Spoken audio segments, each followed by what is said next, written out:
Welcome to the EdTech Throwdown. Join us, Eric Guise and Nick Johnson, as we dive into today's best EdTech tools, tips, and practices. We do the research so you can teach your class. Remember to follow us on social media like Instagram, X, or Facebook by looking for the handle @EdTech Throwdown. Now please enjoy the show.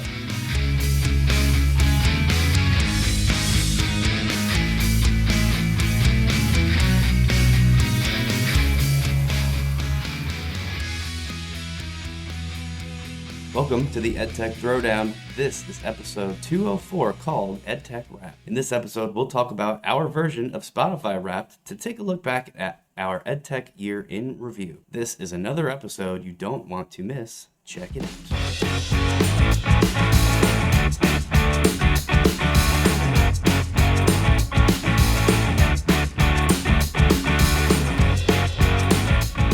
Alright, so we're back with episode 204. I'm a little perplexed on what this episode is all about, but I have a feeling you're going to tell me. Well, instead of doing that, let me ask you guys, do you know about Spotify Wrapped? Are you familiar with this?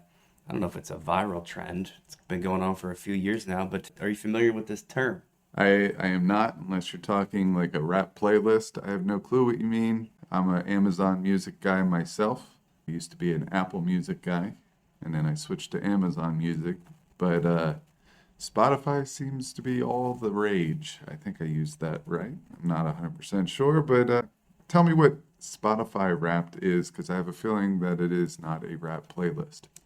No, but there might be some rap music on the playlist because Spotify Wrapped is obviously on the popular music app Spotify. At the end of the year, Spotify looks back at all of the data that it collects on you, the listener, and it reports that back to you in like this, kind of puts together like a pre-packaged visual thing that shows like in 2025, your most listened to song was blank, or your favorite music genres were blank, and you spent this many minutes listening to podcasts, and your favorite podcast was blank. It just summarizes all the patterns that describe your audio listening for the past year. And it's super fun because you get to sort of take a look back at where you were and what you listened to, and it's nostalgic and it's funny because sometimes you're like, wow, I had no idea that I spent that much time listening to that crappy song. If you have kids, it's always weird because it's like a mix of your music, but then you'll see, like the Disney playlist was your second most listened to playlist, and you're like, what the heck happened? And they make it shareable, so people post them online, like on social media, and you send it to your friends and say, look at how silly my music choices are. It's a whole thing. And we put together this episode as kind of like a spin on that to do a similar thing with our EdTech tools. Being unfamiliar with this, do you feel like you can handle sort of wrapping up our EdTech year in terms of this template? I think I could handle it. I mean, I've been living or dying on 4 to 5 tools, maybe 6 or 7 tools. I'm not sure. Yeah, I mean, it's like we can probably pretty easily summarize this whole thing for ourselves, and we're going to use that as a way to kind of look back over the past year and take stock of what we've been using, share some ideas and some thoughts, and this is always. It's always fun to do because I'm either shocked at how like little I'm using a thing that I actually thought I used a lot when you actually consider that. It makes me think of what I want to use more in the coming year. Kind of the same thing, Spotify Wrapped does. We're going to do that with EdTech Wrapped. And before we get into that, I wanted to share right at the top, and we may have mentioned this before, I think maybe last year, because that's where this came up for the first time. But ditch that textbook since we're talking about Spotify Wrapped. He has some templates, Spotify Wrapped templates, where he takes all the visuals from a real Spotify Wrapped, but kind of removes the text, puts them into, I think, Canva designs, or it might even be Google Slides. So you can use those as templates to share with your class as like a fun end of the year project. And it's cool because your students, they're going to know what Spotify Wrapped is, and they get to make their own, but built around the content of your choice. All right, so a quick shout out to Matt Miller for putting those together, and also a shout out to the Teacher Podcast Network, which you're going to listen to a brief message from them before we get into our main segment, EdTech Wrapped 2025. This podcast is a proud member of the Teach Better Podcast Network. Better today, better tomorrow, and the podcast to get you there. You can find out more at teachbetter.com/podcasts.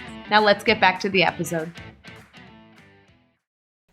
Okay, so we are back for segment 2. This is the part where we will actually go through our most used, tools and tips and tricks, whatever it is, for the past year of 2025. If you're listening to this past 2025, that's okay too, because a lot of these, I believe, will withstand the test of time. They've proven to so far, and I don't see any of them going anywhere. Just so everybody knows, we, to keep it somewhat brief, because we could really have dived into this, but we didn't want to do that necessarily. We just chose 3 things that Spotify Wrapped does, which is your most played song, your most played artist, and your most played genre. The real Spotify Wrapped obviously does many more summaries. We choose just those 3. And instead of that, we're going to do our most used EdTech tool, our most used tip or trick, and our most used strategy /lesson /activity. And we kept it vague there. And I'm not sure if we're really even going to follow any of those rules anyway, but that was the general gist of it for each of these selections. We checked the data where we could, right? So if I'm saying that this is my most used EdTech tool, then in terms of number of logins, it actually is. Just so everybody knows, that's how seriously we took this thing. And if it's cool with you, I'll get started with my first one, which is, instead of most played song, my most used EdTech tool was Gemini Gems. Before you get into gems, I want to know what you think your actual most played song was. Well, my most played song has nothing to do with me. I have a 5-year-old daughter, and probably from maybe November 15th up to February 28th, she listens to Christmas music exclusively. And she knows how to talk to our Alexa at home, but she'll say Alexa, play Deck the Halls via Spotify. So my Spotify is the one that's linked to Alexa. So my most listened to song was Deck the Halls by Nat King Cole. Not because of me, it's because of my 5-year-old daughter. I'm just going to call you out here and just say, quit using your daughter as a shield. Right. We know that Deck the Halls is your favorite song. I mean, it's a good song, but I don't need to listen to it. I think it was 530 times over the past year. Ridiculous. All right, get into your Gemini Gems. Okay, so Gemini Gems is what I logged into more than any other tool, which is crazy because I really didn't even start fully exploring Gemini, and then Gems was even later, just until the past couple months. But I think that should tell everybody how deep I went into this. We did a whole episode on these things as well. So if you're a listener to our show, you can, you've probably heard that. And if you're not, if you're a new listener, you can go check it out because we really explored these things in detail. I'm not going to do that here. I'll just kind of remind everybody that I think this is, a game changer for education in terms of making AI act in a responsible way. Because if you, the teacher, create a gem for a specific purpose, like as a tutor on a specific subject using your specific class resources, and share that with your students, you're one, giving them an easy out, right? You're giving them a simple option to use AI in a helpful way, not in a cheating way. It's tailored to your class. It's not the ultimate solution, but it's a good one for the kid that's at home trying to do homework and getting stuck and getting stressed out. And that's just one of 100 examples of gems that we could get into. But it's my personal favorite. I've mentioned before that I'm going through all of my study guides and making a gem for each study guide so that students can click a link and they get their own little personalized AI tutor that's right there for them. And if you're looking into gems, you have to look no further than going to your Google account, clicking on that little waffle icon, finding Gemini, and then once you're in there, you'll see a little option to start a gem where you just describe to it this gem that you want to make for a specific purpose. And then so along those same lines, I don't think we mentioned this in our Gemini episode. And if we're throwing out, kudos to other online EdTech specialists, and here's another one, Eric Kurtz. I'm sure you guys have heard of him if you're listening to our show. he has started putting together his own gems that he then shares online with educators. And he's really gone like full bore into this. He's got his own website all around this. It's called edugems.ai.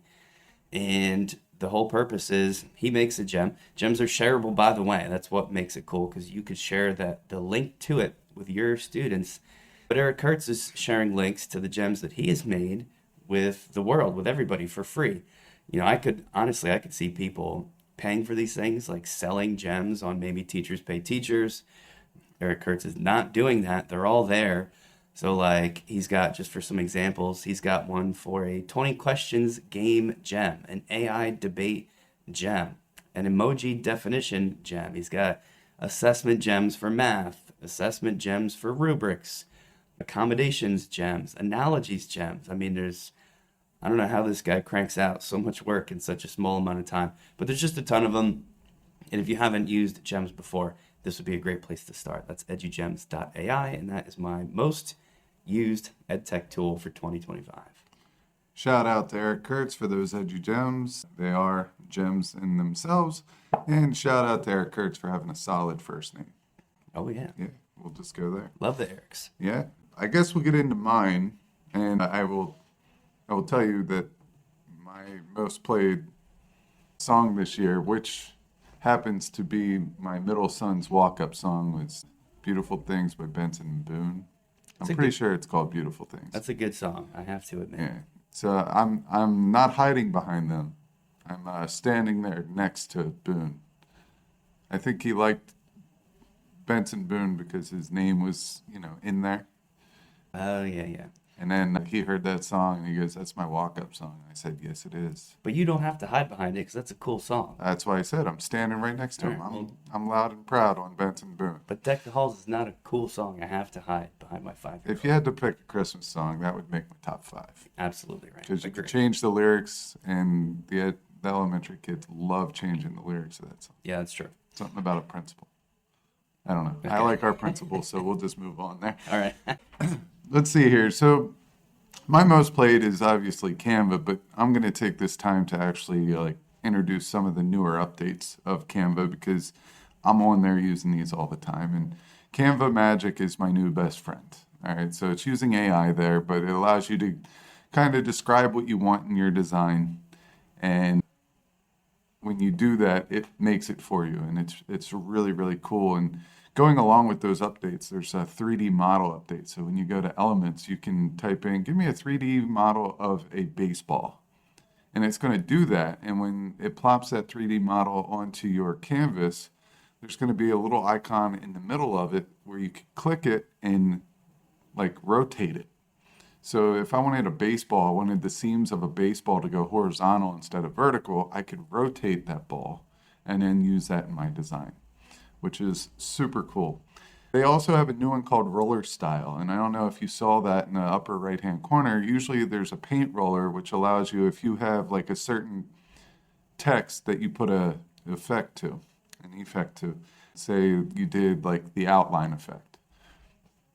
Well, now you can do that also with images. So say that you have a sketch of a coffee cup, and you want a straw that is sketched, but you can't find that straw in Elements. Now you can use the magic roller on that sketch of a coffee cup and then click a regular plain Jane straw, and it's going to change it into a sketch of a straw that you could then put into your coffee cup. So that is super, super cool.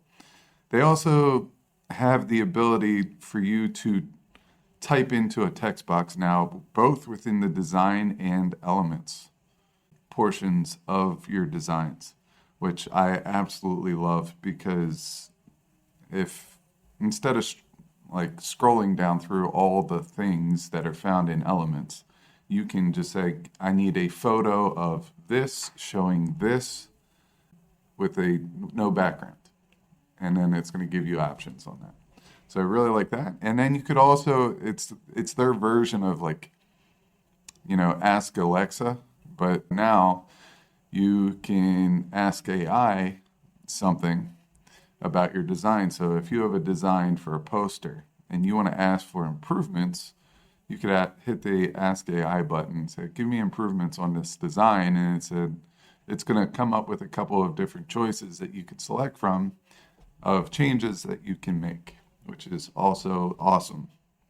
And then the bonus one here, because this isn't really design of a poster or anything in there, is they did a major update to their video editor. So if you're familiar with WeVideo, it kind of looks like that now. There's tracks, there's audio tracks, there's images that you could stack on top of each other. It used to be a little clunky when you were making a video, now it is not. And I have a feeling there's going to be more updates. They seem to just be making Canva a Swiss Army knife tool. And I'm in. I love it. The price is right for the students. I love that too. So Canva, magic. Man, I don't know. How long has this 3D model thing been there? Do you know?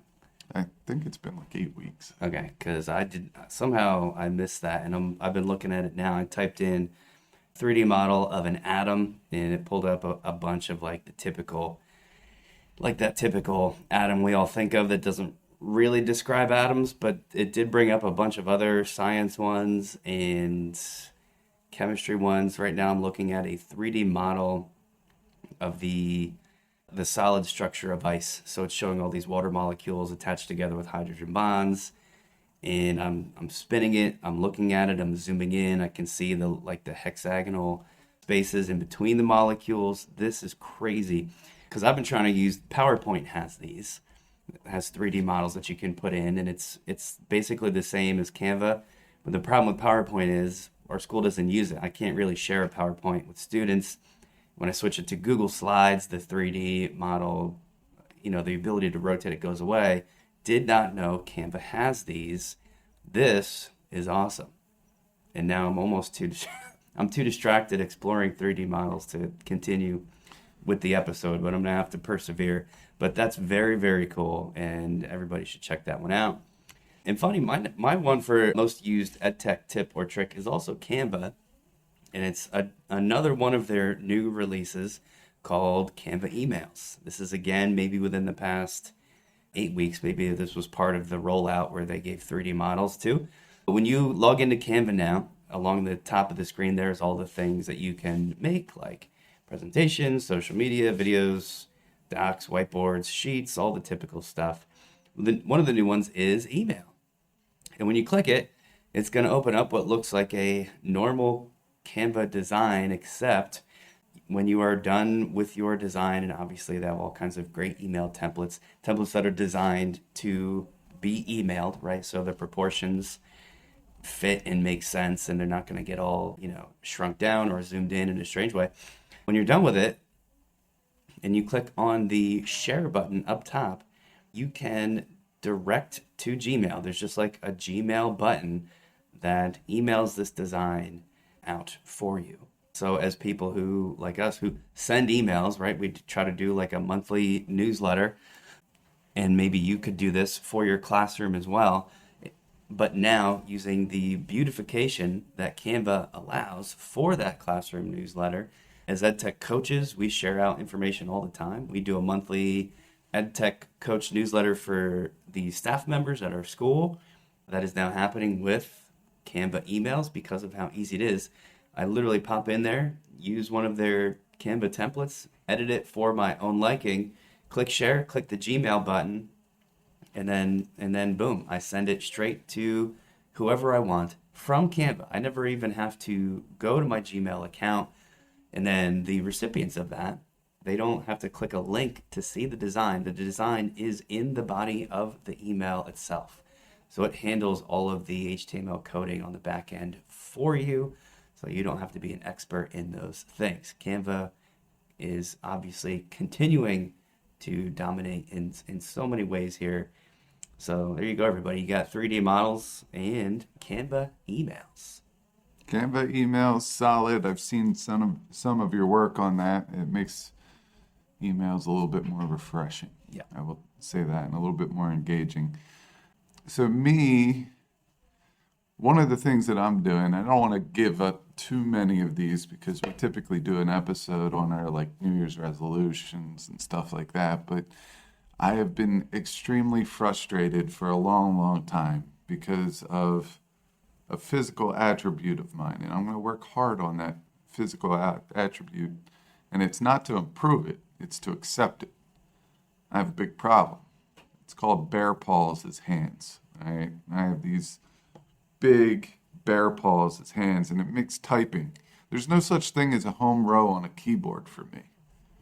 All right, especially with these laptops with these very small keys. Just so everybody knows, this guy goes to hit the letter H, and he mashes down on H, G, J, N, and Y all at the same time. Yeah, it's I don't know. It kind of looks like a panda that's very frustrated because, you know, every time it clicks a different letter, it's really all the letters of the alphabet. Right.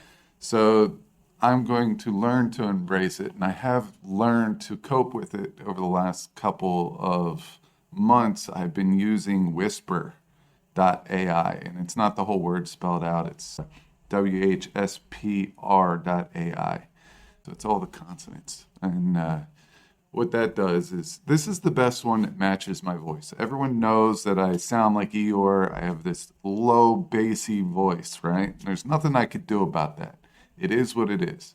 We've tried messing with the mixer to take away some of the bass, add a little bit a treble or whatever, just to switch it up, get some high-pitched tones in there.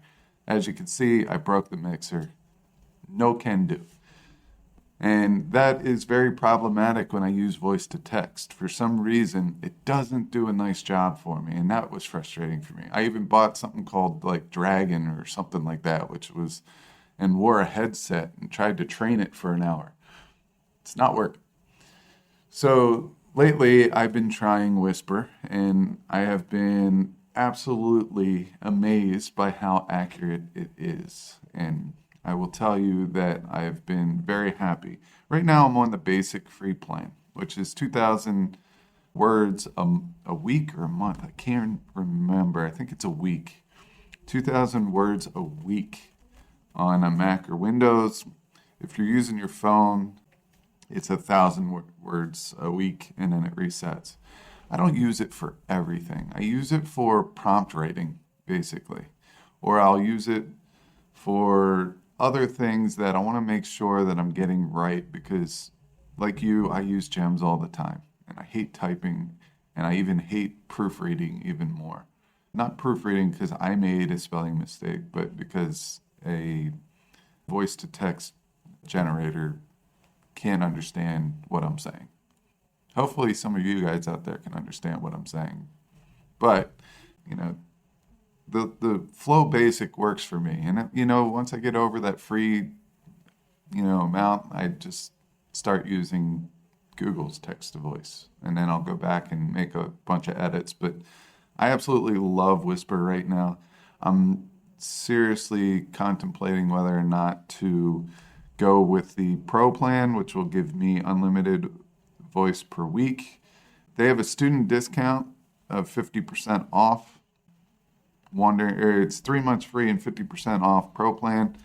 I wonder if that's good for teachers. That might be something that I also investigate. If not, I may consider paying the $12 a month, or maybe even going with the year plan if they have something like that, and give it a go, because personally that would save me so much time. It would be worth every penny.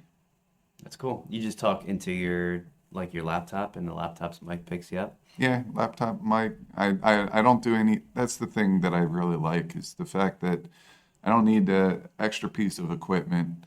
On my phone, it's a simple button, and you use it, and that's the end of it. Yeah, that's awesome. Simple is where it's at. Cool. So everybody check out Whisper.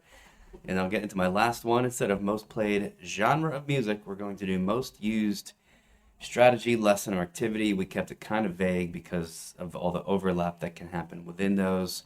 And I'll wrap it up with mine for the last thing, which is still for me, after 10 years, flipped classroom is the thing I probably do more than anything else. For chemistry, it happens to just work really well. even though this year my students voted to not do it anymore for the first time ever, they seem to not like it. So I'm curious next year if that's like a trend or if this is just a particular group of kids that don't care for it. So that's been a little bit interesting, but I'm sticking with it because I've just seen so much success. Even the kids who say they don't like it, and have to admit usually that they learn better when they do it. And what's changed for me this year is shockingly, even though I do a lot of flipped classroom, I've never used Edpuzzle, which forces kids to watch the video and ask questions along the way. I've always just had my videos up on YouTube and kind of, my attitude was, I hope you watch it. I'll never know if you watch it, but you'll watch it because you need to get the information. And for the types of students that I teach, that works pretty well. But I'm trying to switch to Edpuzzle anyway because it's, I just wanted that accountability. I wanted to actually know who's watching it and who's not, to emphasize the importance of it and all that good stuff. And obviously Edpuzzle's great. I don't need to convince anybody of that. But what I did want to share is that Edpuzzle is remaining a competitor. Like as we talk about Canva expanding all the things it can do, and as we talk about formerly quizzes, now Wayground expanding all the things it can do, Edpuzzle, weirdly enough, is trying to stay in that game too. And this is the type of thing we try to let people know about on the show when it comes up. So if you're an Edpuzzle user, it's no longer just the videos with embedded questions. You can now do quizzes, like the classroom quiz game, like the Kahoot style game with Edpuzzle. You can do slides in Edpuzzle where you're going through a series of slides and then there's questions mixed within those slides. They call grouped assignments, which is grouping different assignments together to make like a whole lesson, like with a series of videos, quizzes, slides, whatever you put together. So even Edpuzzle is trying to do this thing where they expand their boundaries so a school doesn't need to buy Edpuzzle and Wayground and whatever. They just buy one or two things. So this is very interesting news, especially because we were just, having a discussion here at our school about maybe getting rid of Edpuzzle, and this maybe gives us another reason not to, besides all the teachers that love it and use it like a lot. But flipped classroom, I'm sticking with it, and Edpuzzle, still an amazing tool, possibly getting even more amazing. Edpuzzle is great. It's always been great. It's a solid tool. I'm interested to see Canva's version of this. Yeah. Because they did come out with some type of quiz, and I think there's a video option. I haven't played around with it yet, but I'm going to take a look at it. We'll get into my last one, and this one's going to be also flipped classroom, but app smashed. I cut back a lot on the homework that I give. It's something that I did as a personal reflection to how things are changing in education, but also in our students' lives. And I didn't really realize this until we had kids of age that they have their own schedule outside of school. So, I have a 6, 8, and a 10-year-old. They're all in travel sports. They're playing musical instruments. They have art classes outside. My middle one is taking art classes. He loves art. My oldest one plays the violin. My 6-year-old still has a general light schedule compared to the other two, but he is in travel baseball, travel soccer. He played flag football, and he's playing basketball this year. So there's a lot going on between the three of them. But I said his is kind of light academically because he doesn't have homework. Right. As a kindergartner, he doesn't have homework. Thank God. Yeah. But the middle one has homework, and the 4th grader has homework for sure. And my 10-year-old, luckily he's very independent. He does his homework somehow at school during downtime. He finishes stuff early. School comes very easy, and it's naturally easy to him, which is nice because he finishes a lot of homework at school. So he has his 20 minutes of reading and whatever at night. But the scheduling is ridiculous. Like, he goes from off the bus, we're the last stop on the bus, which is annoying because school's out at 3:45. He doesn't get off the bus until 4:45, 4:30, 4:45, if we're lucky. And then outside of that, we get him dinner real quick, and then he's off to sports. Every night. Gets back 8, he's in the shower, gets ready for bed. He reads his 20 minutes, he's in bed by 9:30. All right? So it's a big rush. And I know high schoolers, some of them have to work, some of them have sports of their own. I know it's a grind. So if we could cut down on the amount of homework and give it to them in a way that they could kind of get it in whenever they can, I think that's very beneficial. And I think the flipped classroom model works that way. So instead of them getting something that they need to be around a pen, a paper, calculator, all spread out at a table, we give them something to listen to or something to watch on their phone, which is the way that they like to learn because they're on their phones all the time. So in mine, I did an app smash between two tools that I love. The one is Diffit, the other one's Notebook LM. And this has probably been my most used tool, but I put it here because it's more than a tool. It's a lesson type. It's a strategy, the way I use it. All right, so some of the concepts that I feel that they can thrive just by watching or listening to, I'll use these tools. I use Diffit to upload reading into and to simplify that reading so they can get a general base of the knowledge before they come to class. I don't need them to know the minutia yet. I don't need them to know the ins and outs of it. I just want them to have a background knowledge of a specific topic. So when we get to school, I could do like a 5-10 minute deeper dive, and then we can practice that skill. So I'll use Diffit first to put in a complex reading, break it down into just a general form. From there, I will also put that reading, that new reading, and the old reading both in the Notebook LM, so I can make a podcast or a video. They have the capability of doing a video now. All right. From there, they will get those recordings, which they can listen to for homework. And then when they get into school, their due now will be 5 different practice problems or check for understanding problems, which are created by Diffit. And then after that, I might make a study guide or a review as an exit ticket. And I'll use that in Notebook LM. So between the two, I hover back and forth between the do now, the prep information like learning, general learning, multiple choice questions, and the exit ticket are all done within those two programs. And then I'll have practice problems or a simulation or a lab that they could do in class. And that's my lesson. And that's my strategy is using two tools that I know do something extremely well and using those to put into a lesson. And I think it's a time saver. The kids seem to really like it. They like being able to choose what methods that they use to learn something. They could still read it, and I'm perfectly fine with it. That's fine. But they can also listen to it, or they can watch it. And it doesn't take me any more time to do any of these things because it's all made for me. All I have to do is put them in a format that doesn't look like the same every single time.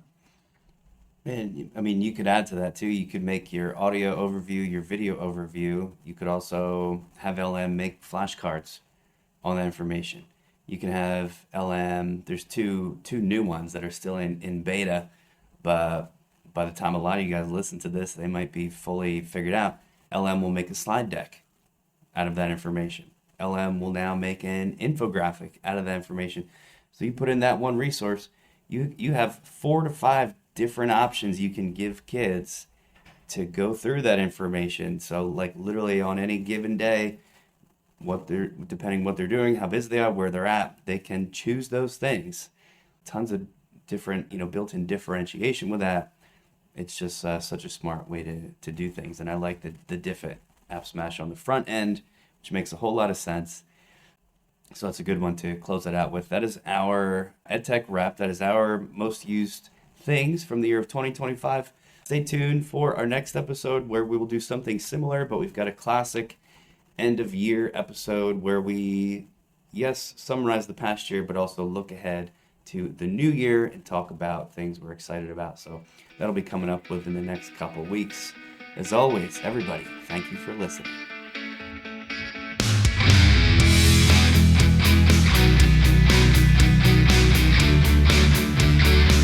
Thanks for listening to the EdTech Throwdown.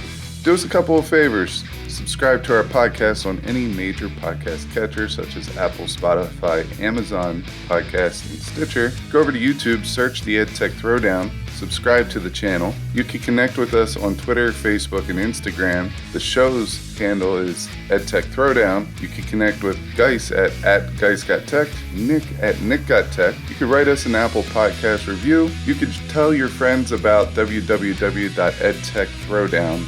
And lastly, go over and check out our friends over at the Teach Better Podcast Network, a network that we are so proudly involved with. Until next time, remember, go try some EdTech because we will do the research so you can teach your class.